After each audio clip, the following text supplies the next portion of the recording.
Well, today we're just taking a deep dive into one of those, the 1981 Barcelona bank heist. Yeah. We've got a whole stack of articles analyzing Bank Under Siege, that new Netflix miniseries. Right. It's inspired by this crazy event. Interesting. And get this, even decades later, Yeah. we're still trying to piece together the whole puzzle. Who was really behind it? I see. And what were they after? Hmm. You know, what's so fascinating about this case is that the actual heist, Yeah. it's just the tip of the iceberg. We're Yeah. talking political intrigue, Mm-hmm. possible connections to a failed coup, Oh, wow. and then there are these whispers of secret documents, Oh. documents that could have rocked Spain to its core. Now that's a story. So let's unpack this whole thing. Okay. First, can you paint a picture for our listeners? Sure. What exactly went down in Barcelona back in 81? Okay, so picture this. All right. Barcelona, May 1981. The city's still on edge after a failed coup.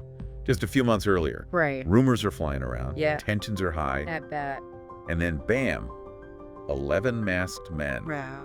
They storm into the central bank of Barcelona, No way. take 200 people hostage, Oh my God. and hold them for over 37 hours. 37 hours, that's insane. What were they even after? Just a big payday. Well, that's where it gets interesting. Okay. These weren't your average bank robbers. What do you mean? Their demands included the release of certain political prisoners, Political prisoners? Like who? including Lieutenant Colonel Antonio Teixeira Molina, Okay. the leader of that failed coup we talked about. Wait, so these criminals are demanding the release of coup plotters? Yep, That says a lot about the political climate in Spain back then. it absolutely does. You think so? Oh, yeah. I mean, wow. It shows just how divided the country still was Yeah. and how easily things could have gone back to authoritarian rule. Right. This heist wasn't just a crime. It was a symptom of Spain's really turbulent transition to democracy. So the nation's still grappling with, like, the ghosts of the Franco era, and then this heist hits Right. with all these echoes of the coup attempt. Exactly. That must really tapped into people's anxieties and uncertainties. Absolutely. It exposed just how fragile the new democratic system was Yeah. and the power of those who wanted to go back to the old ways.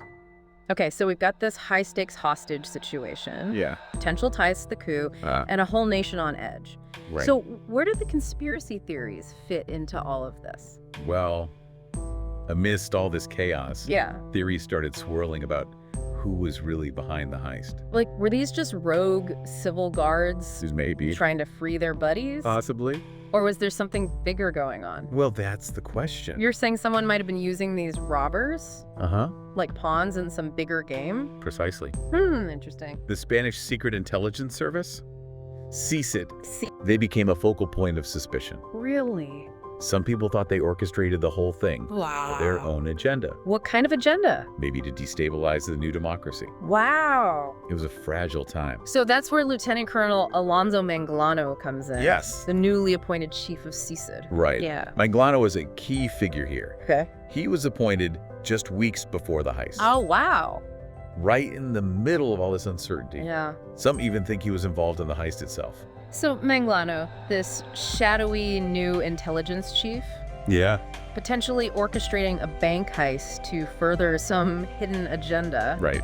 It sounds like something straight out of a spy novel. Do we have any actual evidence to support that theory? Well, that's where things get tricky. Okay. We have to rely on the accounts of those who were there, Yeah. and their stories don't always line up. That's a problem. One of the robbers, Jose Juan Martinez Gomez, Okay. claimed that he was manipulated by Manglano. So, Jose Juan saying he was just a pawn in Manglano's scheme? That's his story. What's his story exactly? He claims Manglano ordered him to steal specific documents from the bank.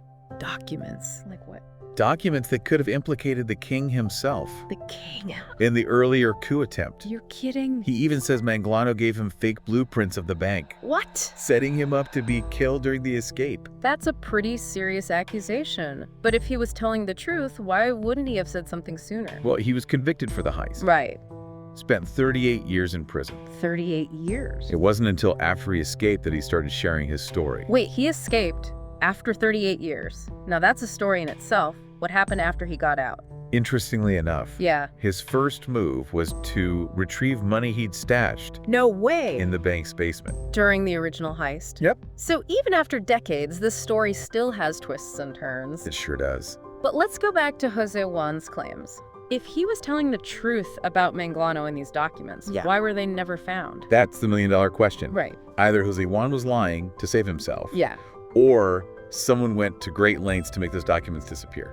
So we've got this dramatic heist, a possible coup connection, Right. a mysterious intelligence chief, Yeah. and a robber claiming he was just a pawn. That's a lot to take in. It is. So what does it all mean? Where do we even begin to untangle this web? I think we need to start by understanding the political climate in Spain at the time. Okay. The 23F coup attempt in February Yeah. really exposed those deep political divides Right. and left the nation on edge. Yeah, I can imagine. It really shook Spain's transition to democracy. Oh, yeah. Imagine this. Okay. Just 6 years after Franco dies, Right. this group of armed men Yep. storms the Congress of Deputies, Wow. holding the government hostage. I can't even imagine. It was a scary time. That had to be terrifying for everyone trapped inside. It was. So what were the coup leaders even hoping to achieve? Did they have a plan? Like, what would happen after they seized power? Well, their exact plan is still debated, but it seems they wanted to install a military junta. A junta. Yeah, a council of military leaders, basically, Okay. to reverse the democratic reforms. Yes. So basically, going back to the old ways. Pretty much. Wow. They thought the democratic government was weak Interesting. and incompetent. So you had this clash Yeah, between those clinging to the past, right. the old authoritarian order, Uh-huh. and those wanting a more open democratic future. Exactly. No wonder there was so much tension. Yeah. And that tension makes the bank heist even more significant. Oh, absolutely. It wasn't just a robbery. No. It became like a symbol of that struggle. Between past and future. Right, like the heist rips open the nation's wounds before they even had a chance to heal, Exactly. especially with the potential links to the coup. And the fact that it involved CICID, the intelligence service, just fuels that suspicion and unease. Oh, for sure. Like, if elements within the government were involved, Right. what did that say about the new democracy? It raised a lot of questions about trust Yeah. and who was really in control. Let's talk more about those documents Jose Juan was after. Okay. What were they exactly, and why were they so dangerous? So, according to Jose Juan, Yeah. they contained information linking the king himself to the 23F coup. Are you serious? Yeah. They supposedly detailed something called Operation Armada. Operation Armada, what's that? Basically a secret plan to remove the prime minister Wow. and put in a more authoritarian government. If that's true, that would completely change how we see Spain's transition to democracy. Absolutely. It would mean the king wasn't the champion of democracy he seemed to be, Right. but someone manipulating everything from behind the scenes. It's a huge claim. a bombshell for sure. But remember, those documents were never found. Their existence is unconfirmed. So we're left with this big what if. Yeah. What if they do exist, It's possible. hidden away somewhere? Could be. What if they hold the key to unraveling this whole thing? Just imagine if they suddenly reappeared. It'd be insane. It would send shockwaves through Spain, Oh yeah, force everyone to reassess their history. a total historical earthquake. Yeah, exactly. We might have to rethink everything we thought we knew About the king, about CICID. about the transition to democracy. And that's what makes this event so captivating, even decades later. Oh, definitely. It reminds us that the past is never truly settled. Uh-huh. There are always secrets waiting to be uncovered. Always. But we've been focusing a lot on the political side of things, Mhm. the conspiracies. Right. Let's not forget about the human element here. Okay. These were real people caught in extraordinary events. True. What can you tell us about Jose Juan? The robber who claims he was Manglano's pawn. Yeah. Well, he's a fascinating character. I bet. On the surface, Yeah. he's just one of the 11 masked men who stormed the bank, Took hostages. made demands. Right. A convicted criminal who spent decades in prison. But then there's this other side to him. Right. The one claiming he was manipulated Tricked by Manglano. into doing his dirty work. Exactly. Which version of him is the real one? That's the question. Was he a true believer in the coup? Maybe. A willing participant? Possibly. Or was he, like he says, a tool Yeah. used and discarded by those in power? It's hard to say for sure. It is. Without those documents, it's his word against Manglano's. And Manglano never publicly spoke about any of it, Wow. which just makes the mystery even deeper. I mean, he was a career military officer. Yeah. Decorated, experienced, and intelligence matters. So was he a loyal servant of the state?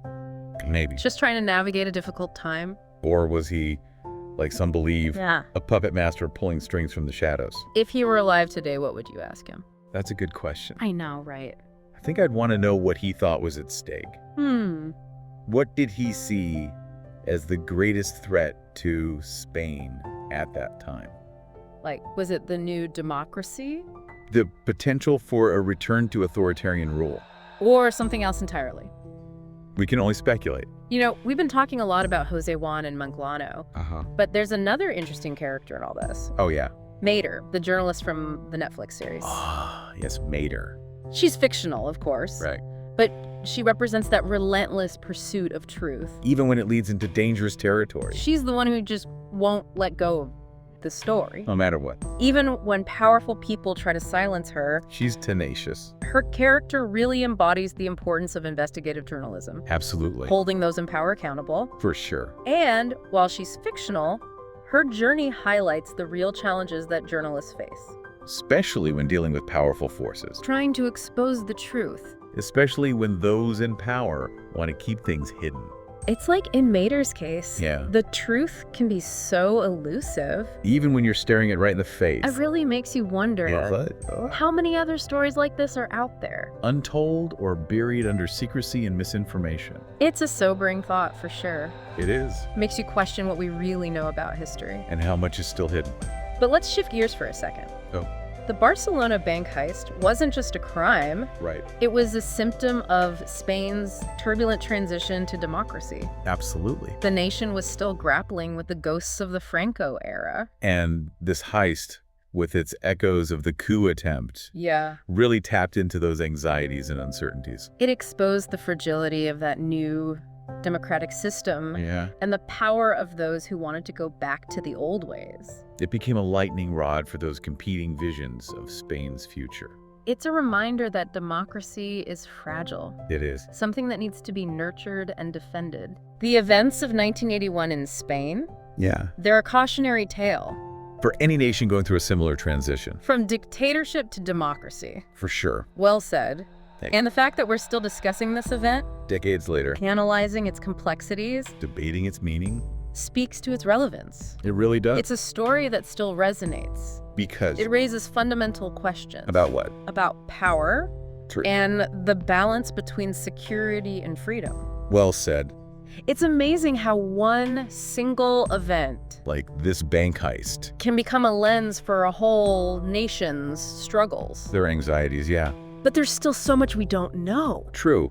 It's like we're putting a puzzle together. Yeah. But some key pieces are missing. And one of those missing pieces Yeah. has to be the truth about those documents. For sure. If they did exist, Right. what do you think they'd reveal? That's the question that keeps everyone guessing. Historians. Conspiracy theorists. If those documents ever surface, I know, right? they could completely change our understanding of Spain's transition to democracy. Absolutely. We might have to reconsider the king's role.